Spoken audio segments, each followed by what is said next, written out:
Okay, are we live? Let me just find out from my team. Looks like it. I like all the buttons. It look very official. Yeah, are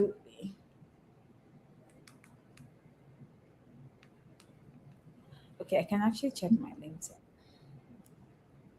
Hello, All right. LinkedIn. Can you see us? Yes, yes, let's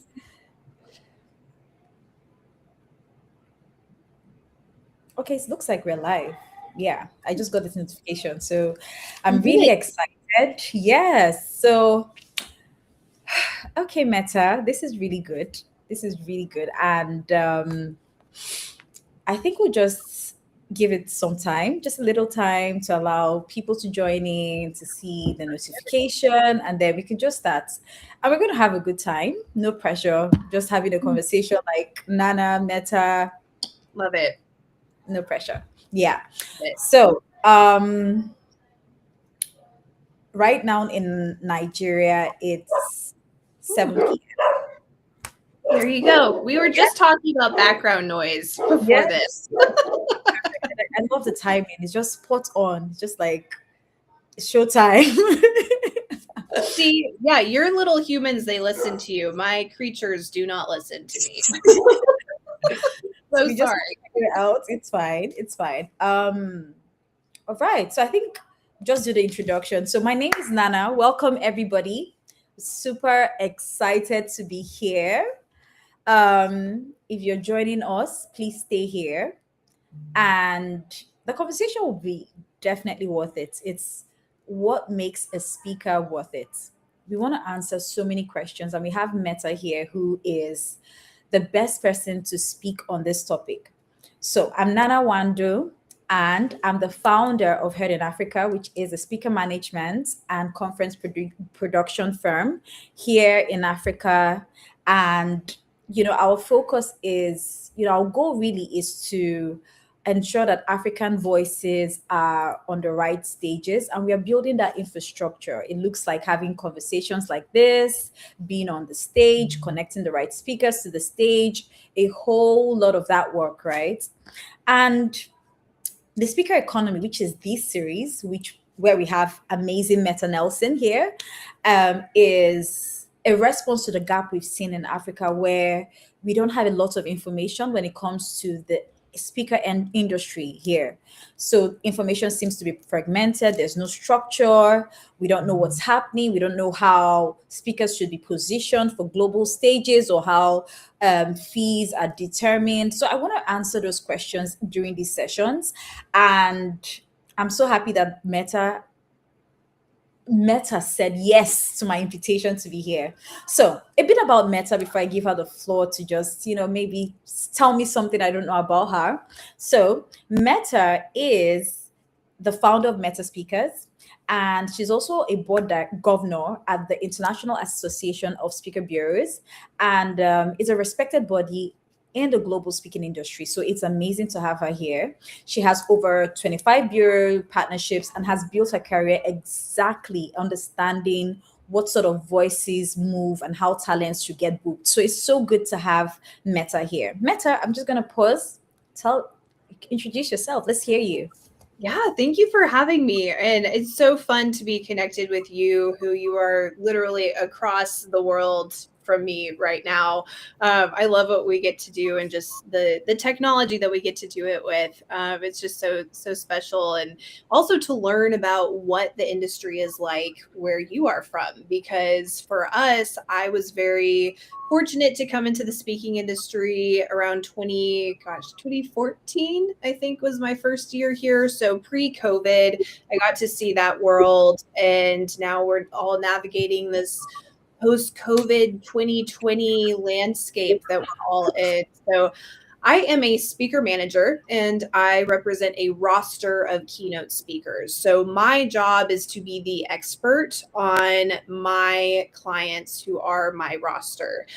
So we have 8 on the roster right now. We're onboarding a few as we speak, and we're just kind of growing and just excited to see where this takes us and kind of how the industry evolves and continues to evolve, just like the world. It's changing rapidly. Yeah. So we're excited to be here, and I'm honored that you had me as your first guest. So this is exciting. And please excuse any dog noise that is in the background because we all work from home in little islands. So here I am. Understood. And I'm really excited, and I love that you've just said this about your work. So, for anyone here who is trying to understand what it means to be a speaker manager or to have a speaker bureau, can you just walk us through a day in your life? Yeah, absolutely. I think Just let us know what that day. yeah, it's always different. And I think something that can be very confusing for some speakers is just the difference between what is a manager, what is a speaker manager, and what is a speaker bureau, because they are very different. And so some speaker bureaus, they have speaker management bubbles that are underneath the speaker bureau. So it can be kind of confusing for people because sometimes they tend to look the same, but we're very different. So, kind of like I said earlier, I have a roster of speakers. And so I get to be the expert on everybody that is on my website, that is on my roster. And I really admire the bureaus because they have to be experts on all of the speakers in the entire world. And so they have to know little pieces of your content. If you're a speaker, they need to know pieces of your content. They need to know what your experience is like on stage. And they are working with very high level clients and trying to source those speakers. And so they have to have this just kind of never ending knowledge on how every speaker works and operates. And so that's a lot. So I like to be the expert just kind of on my small handful of speakers and support them. And so my day to day, it sometimes I wish I had hats because I say we wear a lot of hats. I need to get hats as my background because sometimes I am working as a speaker agent. So I would say kind of all bureaus, they have lots of agents that work at that one bureau. Whereas I am an agent for my speakers, but I'm managing all of their business. So a bureau agent is going to book you, and they might book you once. They might love you because you did a great job for their client and book you 10 times. That's great. For me, I am an agent because I will work with the bureau agents, and then I'll also work with people who come directly to my speakers to book them. So some days I'm doing agent work. Some days I'm kind of your content editor or I'm your content creator and helping you kind of consult with you on, okay, what should we post on LinkedIn? Where should we be putting our energy? And then some days I'm my speaker's therapist. So sometimes it's just a bad day and you just need somebody on your team to talk to, or you just need to talk through logistics of an event, or you need to brainstorm content. That's something that I will also do. So every day is different and there's never a boring day because we don't work with any boring people, which I love. There's always a spark of some kind of new content or some new inspiration or a new speaker who reaches out and we get to learn about them. So I love it because a day in my life, there's no telling what could happen in one day. I love that, and everything you've said now just reminded me of our first conversation where you said that you're like, the work you do is like watering your flower. Like you had this analogy about Yeah. a garden, and it was just so good because it's like you said, it's not just booking speakers. You wear so many hats Yeah. to just make sure that they get the job and do their job well, right? Yes. So Yes. I didn't know it, and I don't think I am brilliant in any stretch of the word. But that analogy that I came up with, the more I use it, the more it makes sense because a lot of speakers will yeah. come to me and some will say, I just need an agent. Once I have an agent, I'll make it and I'll get all the bookings that I need. And I just need that agent. And when in reality, that's not how it works. You need to cultivate your business. And so I kind of use that gardening, cultivating analogy because people just they think they want a hunter. I just need somebody to hunt leads for me. And then you have the gatherer where nobody wants the gatherer in speaking business, Yes. where you're just kind of sitting around kind of waiting for things to happen, or where's this next opportunity that's just going to hop along. That's not really how it works. And so managers are kind of in the middle of that for your business. So if something comes into your garden, we're tending your garden. We are weeding things out. So you might be working on something that you think is the next thing, but it might not be something that we need to do right now. Or there might be something that's hindering your growth that I can see immediately. So let's take that out and let's maybe plant some seeds, and let's plant this, and it's not going to grow immediately. So you have to take some time. Let's water this. Let's nurture these relationships. And so that's kind of been my favorite analogy to tell people what a manager does, because we're just kind of over Yeah, here working, and sometimes you don't see that work, or you don't see the I fruit of get your it. work. Exactly. And I love it so much. And I think that now takes me to the question, right? Because we call this session is what makes the topic of this session is what makes a speaker worth it.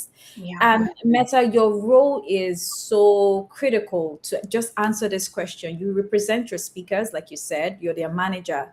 How do you personally define what makes a speaker worth their fee, or where those standards come from? Like, how do we understand it? Like, what makes a speaker worth it? Like, how do we answer this question? Yeah. So there's a lot of different, I think, perspectives as far as this goes. Kind of the concept of worth is so broad. I think if you kind of pull it down to, I think there's different levels, like the food pyramid. I think Mhm. there's levels of kind of speaker worth. As far as the fee range goes, I think it comes down to a few different factors. One would be kind of, okay, first off, what does your business look like? Have you ever spoken before? How do you have a list of clients? How many Okay, so events? I'm just going to hold you there because you said, have you, what does your business look like? So that means speaking is a business. You have to Yes, see it as a business and not just, yes, oh, what I love to do. It's a passion. Speaking is a business. And so that's what yeah, okay, love it. Mhm. yes, for sure. One of my favorite things when people ask me what I do, when is sometimes I'll say I'm a speaker manager, and they'll say I get a few different reactions that are pretty typical, and one of them is, "Oh, I could be a speaker." And honestly, my first reaction is, I don't know if you can, because it seems like it's really easy. It seems like, okay, I can just get on a stage and go speak, and I am a speaker.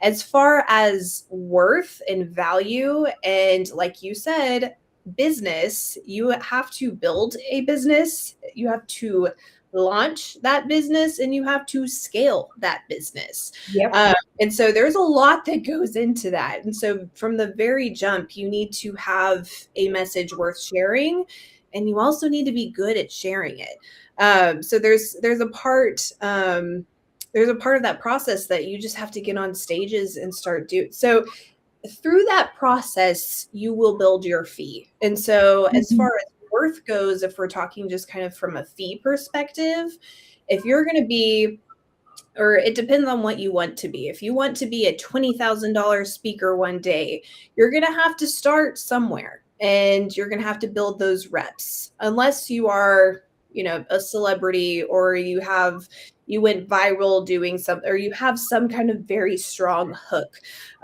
You're going to have to build that from the ground up. And so start at a certain level, do what you can, and get the reps in, because once you have the reps, once you have materials, you have to have a really good website, a really good video, really good social proof.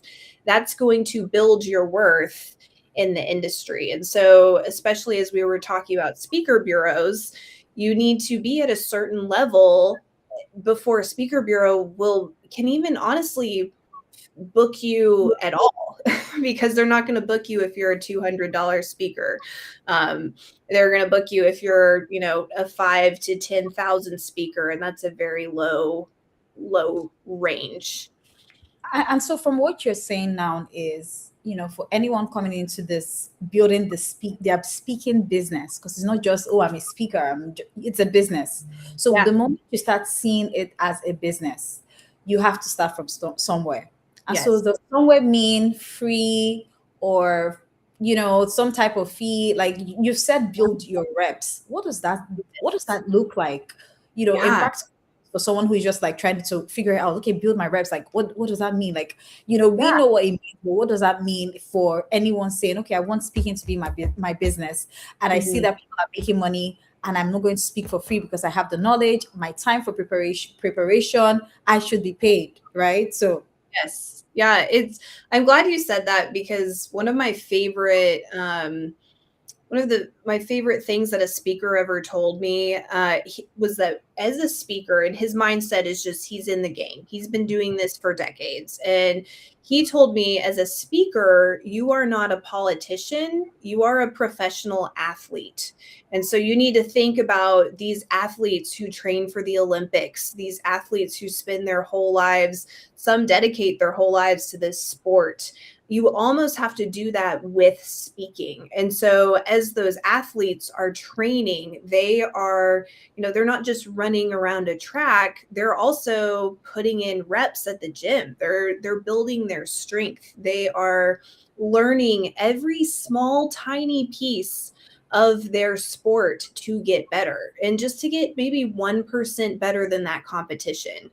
And so as a speaker, if you can begin your speaking business with that mindset, and you're not going to have, every day is not going to be a good day. It's not, especially these days. Every season is not going to be a good season.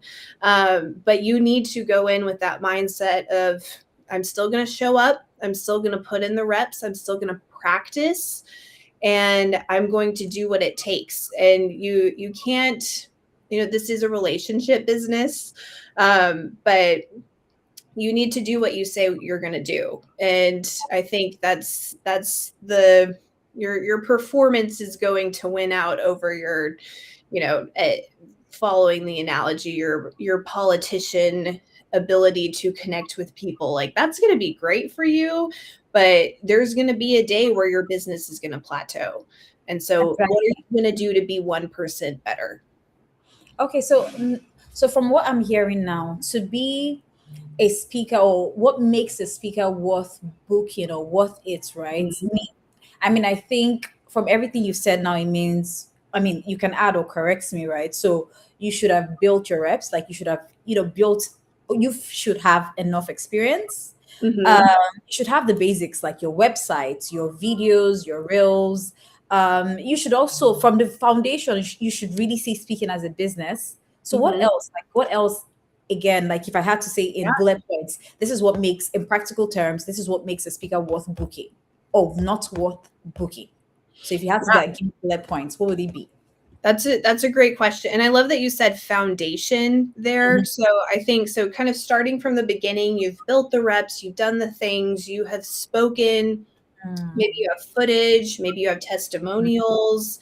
What is Mm. going to make a speaker worth booking depends on a few factors. So I kind of like to look at it as two roads. So you have your in-person presence, and then Mm. you also have your digital presence. And that really matters, especially on a global scale, because right now people can pull up AI and search for a Yeah. leadership speaker, a resilient speaker. And so what is that first impression of Yeah. you going to be? And so your digital presence, that really matters. So like I said, kind of that first lane is going to be build up that experience so you are great on stage.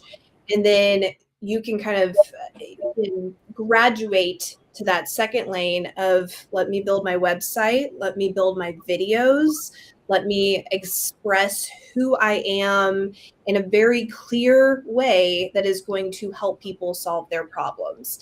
And you need to define your targets, because you can shoot an arrow, land on a bullseye, and that could be a completely different target. And so that bullseye doesn't matter if you're not shooting at that target that you want to shoot at and you want to win on. And so define, okay, who is my audience? Who am I speaking to? And then also what makes a speaker worth it is their relevance. So they have to have that foundational platform, have that good first impression online. And like I said, that's website, videos, great photos, great topic descriptions, and all of that has to be centered around clarity. So you need to be very clear what you speak on and how you are helping people solve problems. And so once you get to that point, you need to be great on stage, and then you can start scaling from there. And it's really fun. And it's exciting as you build relationships through that process and kind of figure out, okay, who is my audience? Who do I love speaking to? Who do I love serving? You have to have that servant heart, really, because we're in the service industry. Yes, We're yes. leading the charge on that. So I think it's really, how can I build that platform? And then we're humans, right? So we're constantly evolving. So don't get stuck in something that just has worked, because the world is changing rapidly. I don't have to tell anybody on this call, on this meeting, anybody in the audience, we all know the world is changing pretty quickly. And so your topics, you need to pick a lane, but you also need to make sure that this is relevant to what we're speaking on, or what we're living from a day to day. And I love that It's, you've.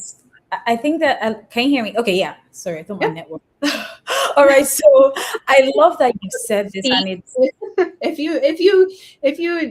you drop, I'll just sit here and talk to everybody. I I'll just be talked to everybody, right? But Meta, thank you so much, because everything you're saying is so valuable. Like just knowing, because Meta, the competition out there is there's so many speakers on LinkedIn. I'm just like, oh my goodness, like how are yeah. people making decisions these days? But then let's bring it back to the African context, because this is a Mhm. speaker economy Africa, and this the whole purpose of this is to you know, use this platform to support African speakers and the speaker economy in Africa. But from your perspective, Meta, when do you think that African voices are well represented globally from the work you do? Are Ooh. African voices showing up the way that they should show up? Yeah, I think that I'd really, really want to know that. Like, what do you think about African speakers on global stages? Do you have enough of them, or do you interact with a lot of them? And how are they showing up, or how should we be showing up? Yeah, ooh, that's a big question. Big question for a big continent. I think honestly, if it weren't for you, I would have no idea that there's even a budding speaking industry or existing speaking industry. So the fact that you reached out and we were able to connect, and we've been connected for a while now, which I'm so grateful for. Again, it's crazy to me that we can work in our little bubbles, but then be connected globally.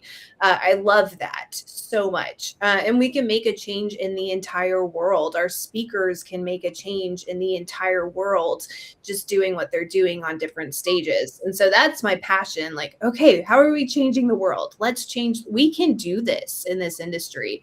I would say, just in general, I would say that you're not represented very well, because we just don't know that you exist. I think there's a lot of misconceptions, or just like I said, we get kind of trapped in our bubbles, and we get trapped in what works.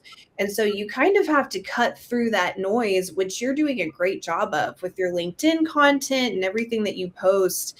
I'm so interested in what the market looks like for you, because again, I'm very far away from you right now. You're in the future, so you have to let me know how Thursday goes. But I really think that you guys have so much potential, and it's just a matter of getting out there and putting yourself out there and telling people who you are, and getting into those rooms both in person and digitally, because we just don't know.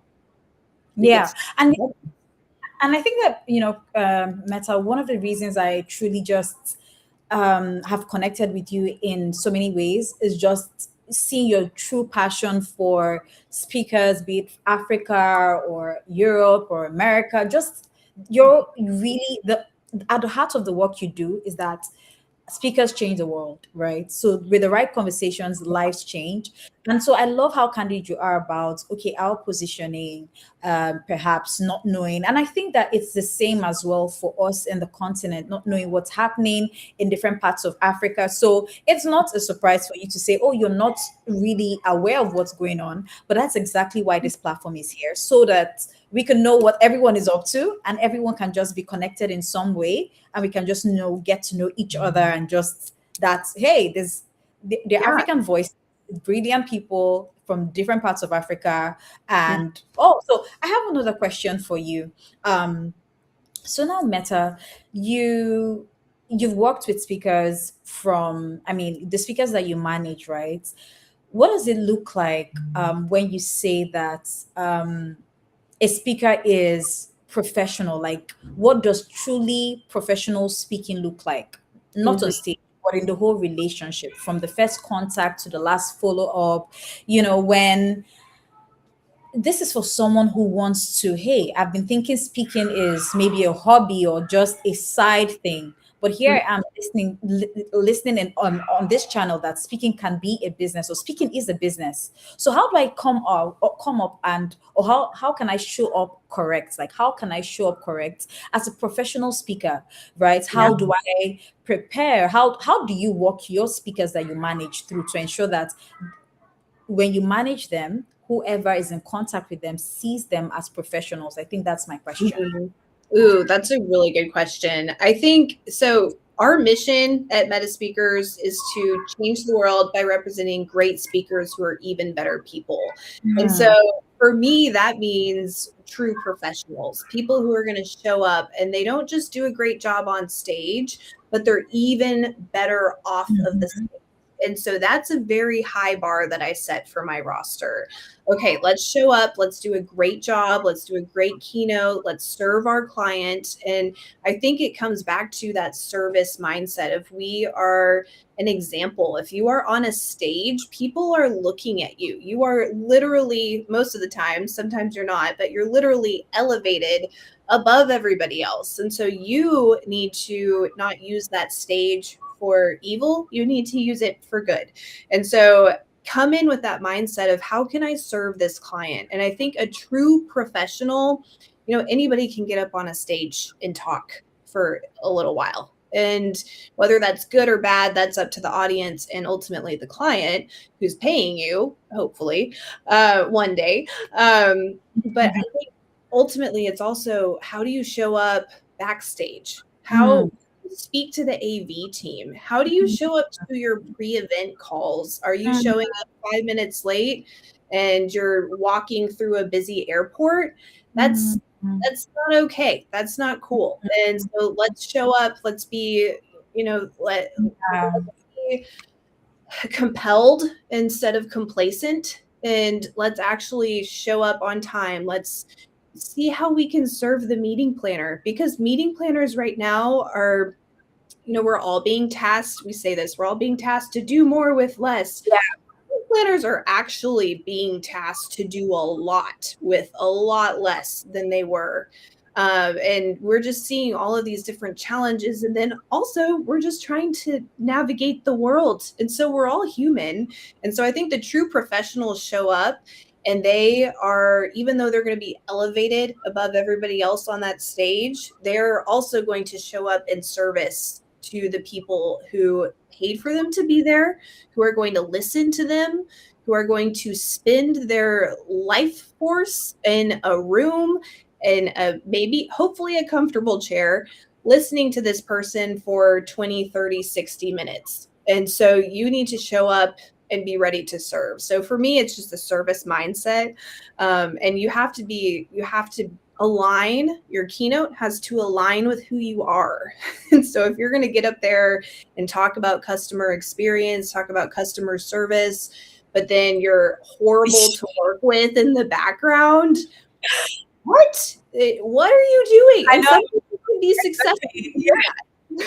And that's fine. I'm just not going to work with you if you're one of those people. But there are people who will, and that's great. And everybody, there's a flavor for everyone. But I think it really is that service mindset, and make sure you're walking your talk and do what you Yeah. say to do, because it's incredible how that Mhm. will elevate your business just in general, because people don't do that.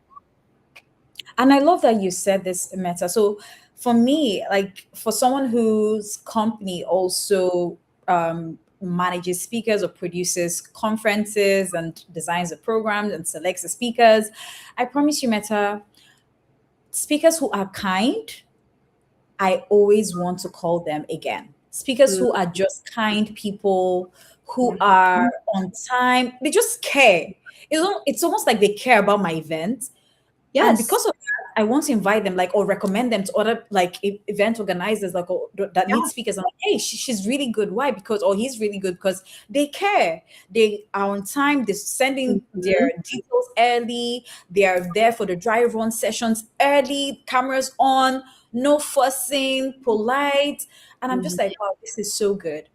And Yeah. okay, I know there might be arguments like, oh, but we are not getting paid on this side of the world. So why should I be Mhm. extra to, why should I waste my time? Is money, right? So why should I? But I think that, like you said, you're building the reps for who you want to be, or what's the stages you aspire to be on. So Exactly. being kind, being professional, if you'll be professional in your job and all, I think that you should take your speaking business as one that is, you need to show up as a true professional. So thank you so much, Meta, Yeah, for that.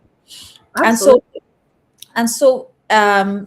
now the Africa speaking industry is, we're building, right? We speaker bureaus, speaker managers, it's not so common over here, right? So there's a limited management structure or culture, unclear fee standards that I know of. So as Mhm. someone who is embedded in this market as a speaker manager, as also on the board of the International Association of Speaker Bureaus, what's one structural thing you'd say Africa needs to build first? Oof. That's a very, again, you ask very big questions for a very big continent. And I know there's so many different cultures as well. Like North America, that we have lots of different subcultures, and but you guys like take that to a next level. And so I know this is a We very do. very hard question to answer. But I think ultimately, I was very fortunate to come into the industry at a time that IASB existed. And so, Hmm. for those of you that don't know, that's the International Association of Speaker Bureaus. We're actually rebranding, so all of those letters are going to change eventually. What's really cool about it is that we're all competitors, but we all come together to Love talk about it. the state of the industry, to set, Uh, like you said, to set standards for the industry. And so, from my perspective, and again, very limited perspective from across the pond, but I think a network that you guys could get together, and again, you're all competitors, and from the early days of IASB, it was even named something different back then. From what the stories that I hear, at least, it was kind of weird, it was clunky, and everybody was kind of gatekeeping, and it was a strange start, and it was different, and nobody had done that before. And so there were some people who were just very kind of cold shoulder each other, and they weren't sure. But here we are 20, 30, 40 years later, and we are working together, and we're going to amplify our impact because we have started working together, and like you said, setting industry standards. And so I think one of the first places to start is get everybody in the same room and see, okay, what do you do? What do you do? How can I help you? Because your client base might be different than somebody else who does what you do, but they just want to work with a different kind of person, or a different geographical location, or whatever it is. But I think getting everybody together and starting that network is so important, even though it might feel kind of weird and strange that we're all different entities in different places. But we're all working together for a purpose. And if you really ultimately want to grow the speaking industry in Africa, you're going to have to work together because we can only do so much. Just And I us. love that you said that, because I can't remember the quote really, but it says that, it's something along the lines of collaboration is the new, I don't even know, but it's Mhm. not about competing anymore. It's really about Yeah. joining forces, right? And when I think about my work with Heard in Africa and, you know, producing conferences or just managing some speakers, I realize that I go far with the network, with the people that I know, and I see that that's what IASB is building. That's Yeah. closeness. We're supporting each other. It's almost like, and you're moving further, right? And then you're supporting your speakers, because the goal, really, at the end of the day, it's your speakers, it's the lives that will be changed on the stage. So Yeah. it's not about the agents, it's not about the companies, the bureaus. It's about how can we put the right speakers on the Mhm. right stages, and how can we change Exactly. lives, right? So, I Exactly.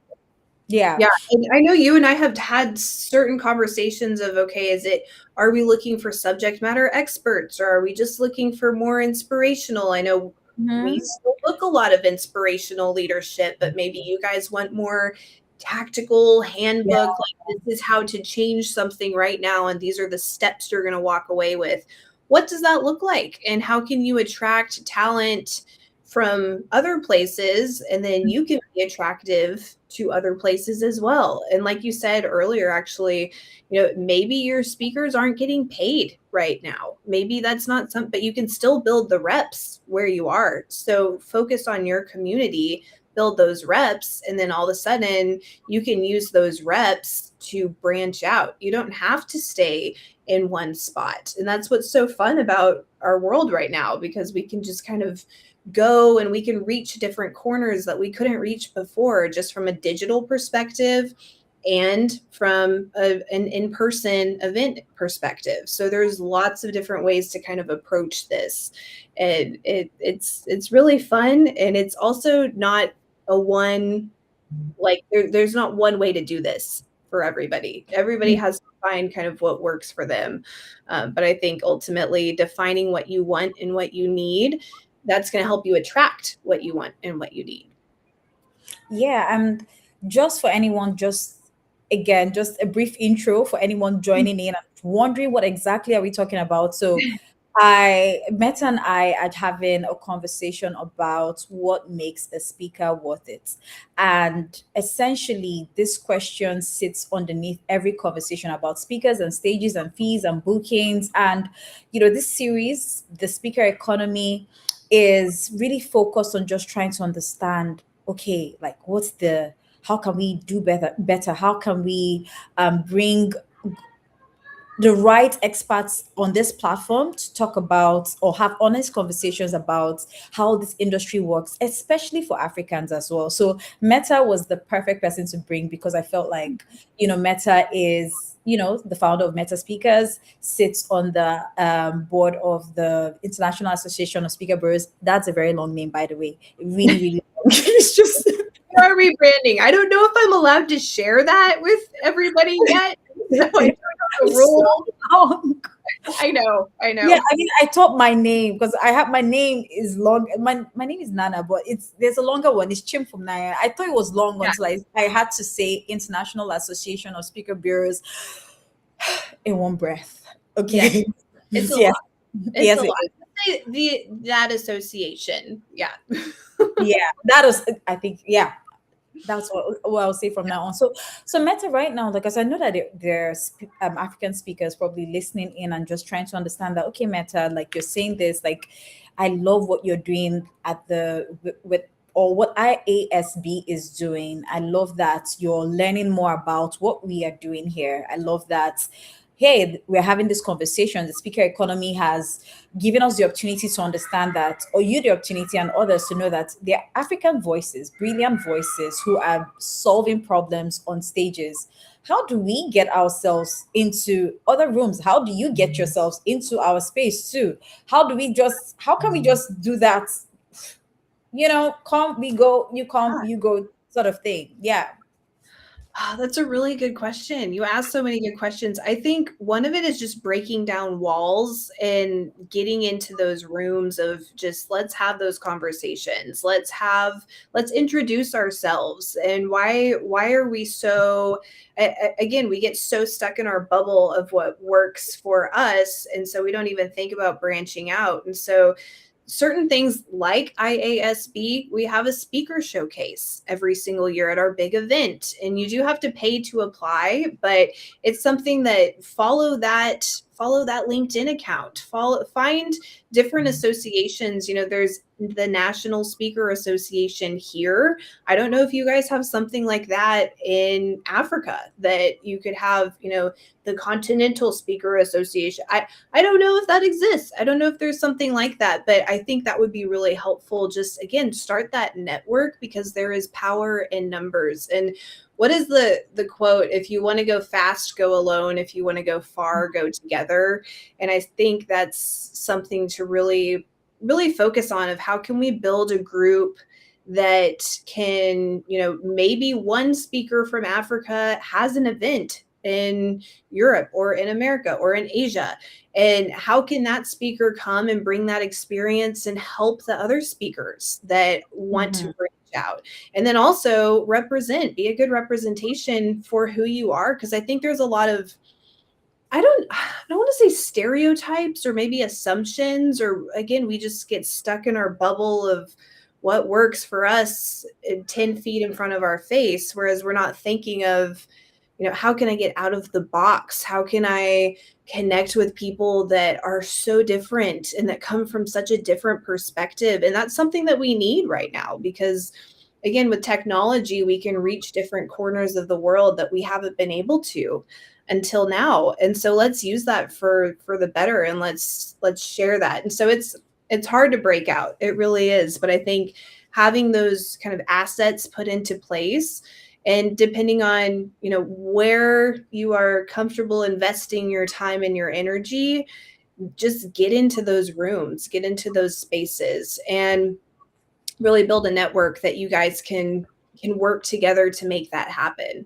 Because that's it, like you said, collaboration is going to be one of the biggest superpowers of this day because there's so much strength in numbers and there's so much opportunity for everybody out there and we just don't know. And I think that's, you have to do a good job of representing who you are, and maybe LinkedIn is a great place to start because again, you are such a good example, Nana, of how to get that message out there of I don't know what the speaking industry in Africa looks like except for you because you share that.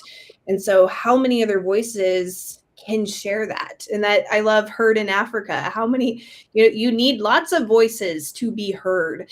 And so let's amplify that. Everybody needs to share their experience. And Meta, another thing I've noticed as well, just like you said earlier on, your positioning online, your digital presence as an African speaker. I think we have some very popular or very few, very, very popular African speakers that are almost like celebrities, but you can see that they have invested so much in showing their value online, right? They're on YouTube. They have a lot of followers on YouTube. They're they're on Instagram and they're dishing out value. They're showcasing themselves. They have they're seen speaking as a business and they're giving value. And so I think that when you have positioned yourself as that speaker from Africa, I think that other stages also begin to see you. But it takes a lot of investing in yourself as well, and just understanding that speaking is a business. You invest in yourself so much, and then the money comes when it should come, I guess. And clarify. If you are a speaker, you need to have a clear message. I need to understand what you speak on. And so if you have 20 topics or if you have no topics, and I think that's one of the most common mistakes I see is just the extremes of both ends. We need to know what you speak on because I would love to, I don't book off my roster because I'm a manager, so I work with my roster of speakers. were a bureau agent, I would kind of want to put on, interesting voices on these stages that are different, that, maybe they're not just the run of the mill what we're used to. Like, I would want to have new faces at my clients' events and new perspectives. And I think that's something that people are craving. And then they're also craving authenticity. So at the same point, really think about your personal brand as a speaker, of what value do you bring to the stage, but then also, again, your personal brand. Who are you as a person? Because I loved, learning about your kids before we hopped on this, Nana. Like, we all work from home. We have, and that's something that you and I have in common, but we're continents away from each other. And so finding those common points, that we are all humans. And again, the world in our backyards and far away from us is crazy right now. It is, and it will never stop being crazy. Change is never going to stop happening. And so how can we all remind each other that we're humans? And then that builds the trust. And then once you have the trust built, share your content with people. And there's a fine balance of both, and you have to find what feels authentic to you. So don't just hit people with what you speak on. Also kind of put in some of that human aspect of who you are. And, maybe you really love bananas, so talk about your favorite bananas. I don't know. But whatever it is, maybe you have really loud dogs who like to bark on meetings. Share something about that. So it really is, how are you solving those problems, and what is your message? And if you can't be clear online, I'm not going to really trust you to be clear on a stage if you are not able to effectively communicate what you're speaking about. So Meta, can you say that, your one's message is easier to craft if they're motivational or inspirational? Can someone technical have a message, like a medical doctor, like they can, like, let's say a maternal consultant, a gynecologist or something? Yeah, absolutely. And I think it depends again on that target. So who is that audience that they want to speak to? Do they want to speak to other physicians who understand all of that clinical terminology? Or do they want to branch out to maybe more audiences who will respect their expertise, but would also like to learn something about resilience or leadership, or be motivated to show up at work on Monday and have a great week? What is that? It's a lot of personal desires. So what is your calling? And our callings change, right? And our audiences will change, because we are humans and we all change. And so I think I actually represent a doctor. And so she's a child protection pediatrician. So she works with children who have gone through horrible trauma. So she also is a Boston Marathon bombing survivor. So she kind of ties some of that content in the story. And so she's very inspirational focused and leadership focused, but she shares scientific principles that any doctor would know, but she packages it in a way that the audience, they don't have to necessarily have a medical background to understand. So it's really up to you, depending on how you want to position yourself and how you want to be known as a speaker. And so when one hears this now, they're like, oh my gosh, so do I have to be fixed, put in a box? What if I want to speak to the physicians or speak to the on different audiences? Is that possible, or would that make it hard to know exactly what your message is as a speaker? It's up to you. It's up to you and how you package it. So you have to find your clarity. That doesn't mean, if you want to have a message for doctors, do not go in and have 50 different message. And well, actually, no, I will say doctors have a strange capacity to handle a lot of information. So they might like that. And I don't, because I'm not a doctor. I work with speakers. So I would say, as far as the typical conferences go where they want a leadership speaker, have a leadership topic and then have a technical topic. Yeah. And you can be very clear on your website, on your social Mhm. posts, that the audience for this topic is going to be somebody who has expertise in the banking Mhm. industry or the medical industry, or the food service industry, or Mhm. shipping, whatever it is. You can be very clear on, this is who will enjoy this topic, and Mhm. be very specific as well, because you can't really be all things to all people. Yeah. And so have that general topic and then have a very specific topic, but you lead the clarity. It is your responsibility to build your message and your platform, and you have to tell people who you are. Mm. And Meta, I know you're like, this was not the question in our brief, but I'm just learning so much from you. Okay, Oh, yay, I'm glad it's helpful. it is. It is. Um, so right now, just to bring it back again to the speaker economy, Mhm. Africa, to our topic, right? Yeah. Um, so what are some mistakes? Just briefly, what are the logistics and contract mistakes you see speakers? Mm, I want to ask this for any speaker out there who is learning that speaking is a business and I should have a contract, because businesses have contracts. So, what are those mistakes people make logistically and in the mhm. contract? Yeah. I think one of the biggest things is clarifying expectations. And so Mm. that's why we have contracts, right? So I think the first thing, and you kind of said it, is just have a contract in general. It's good to have one of those. And then outline the scope as much as you can in that contract. So I think sometimes it's very easy for us to just be excited that we got a booking and yay, but you really want to outline, okay, when am I showing up to the event?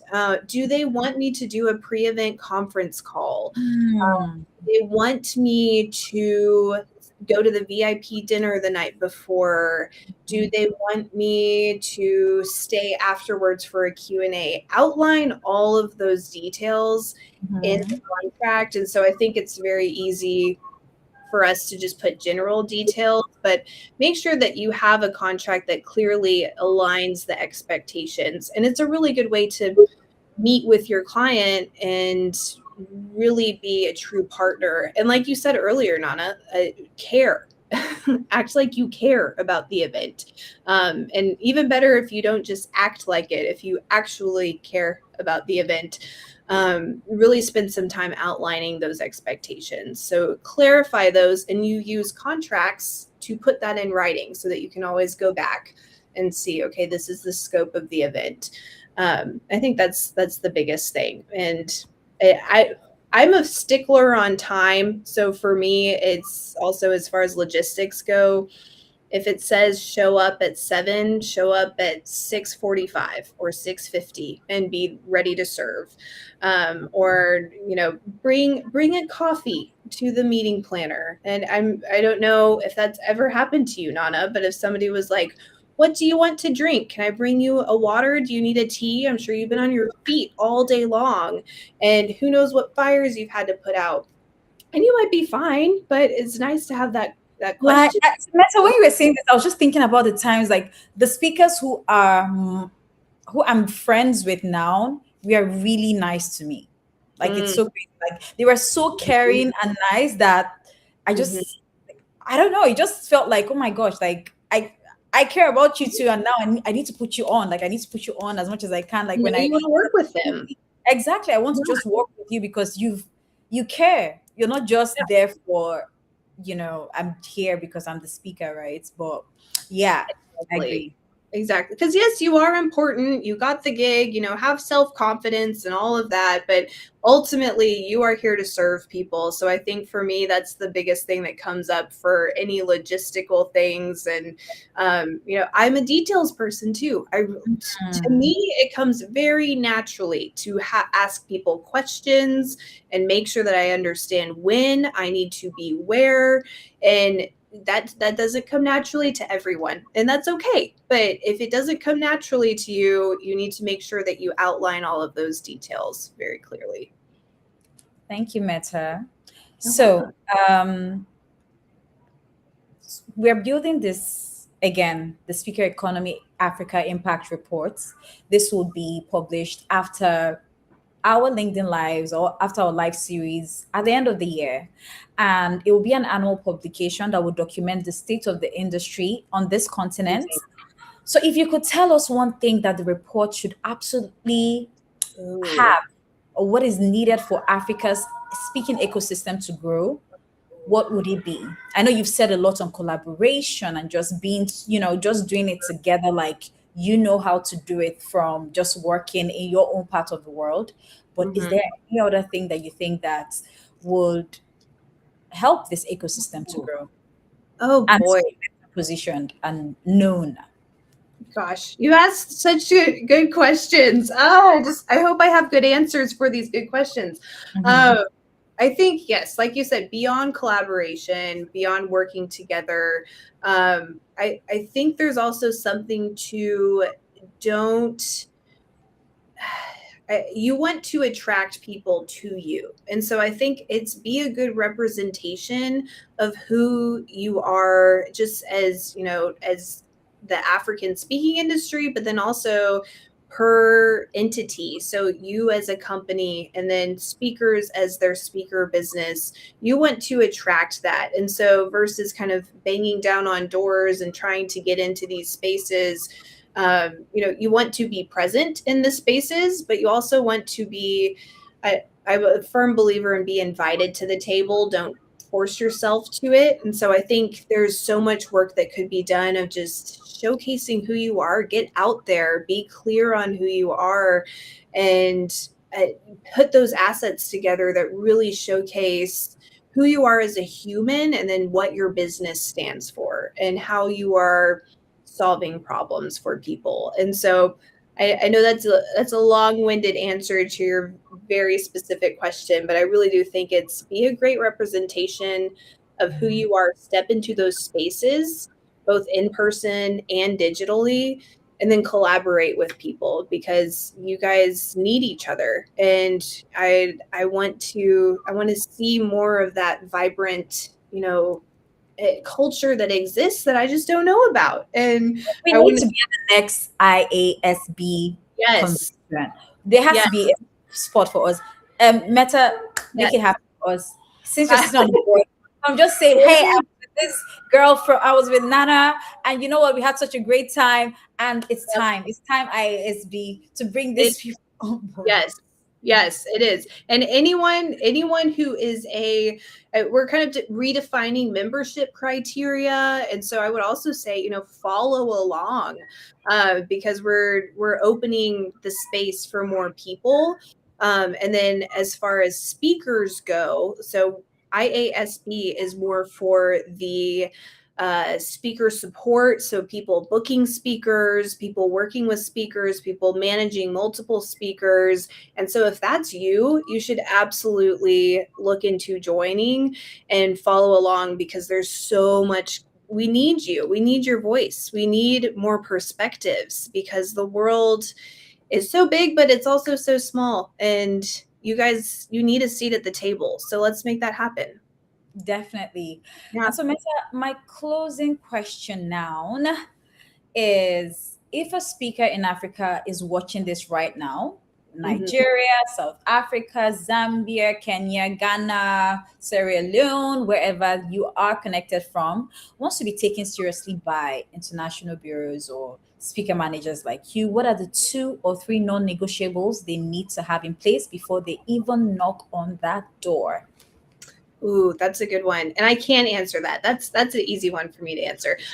So one would be experience. So have experience and have proof of that experience. So have full length footage, have testimonials from people you've worked with before. And that's what's great about not pay unpaid gigs, because you can actually take an unpaid event and say, please give me footage, please give me a good testimonial, because I want to hear from somebody like Nana who said, You were great to work with. I hope I work with you again. I just want to book you. The impact that you had on my audience was exponential.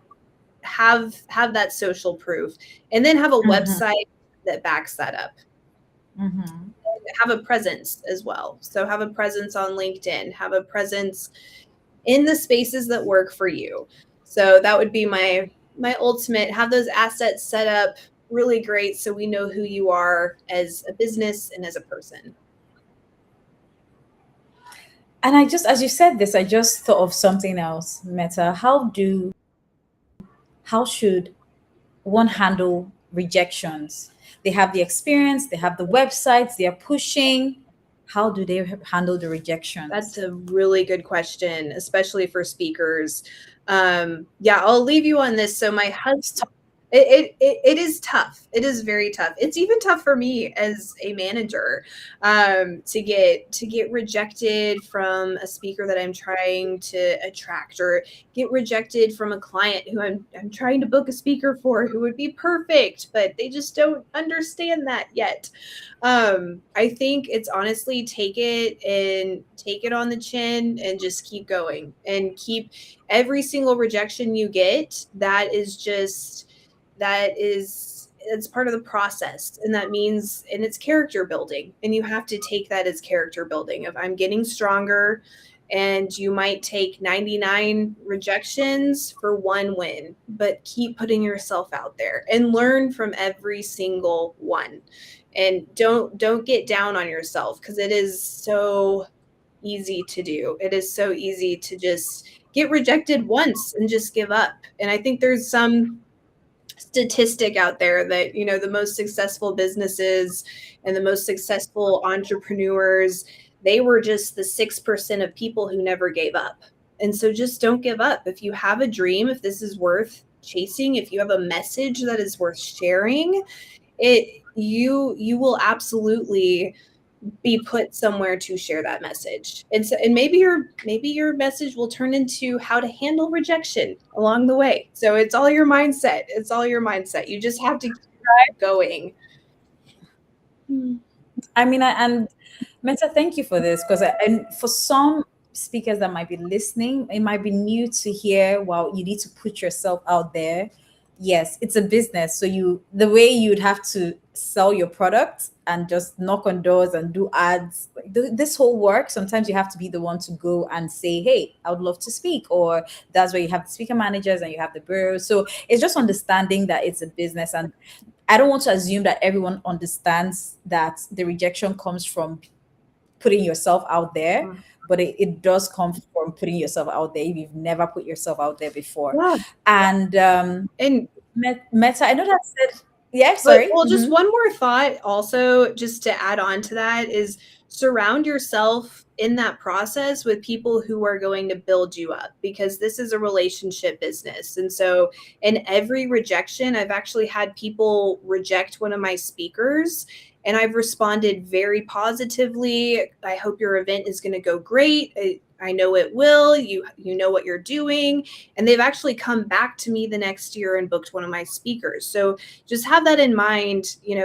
As you have rejection, take that very positively and gracefully, but then also build yourself up a good community of people around you who you can go, have a meal with afterwards and talk about how hard that was, and they're going to tell you you're worth it, keep going. So surround yourself with those people. Find your brothers, find your people who are going to help carry you when you don't feel like you can.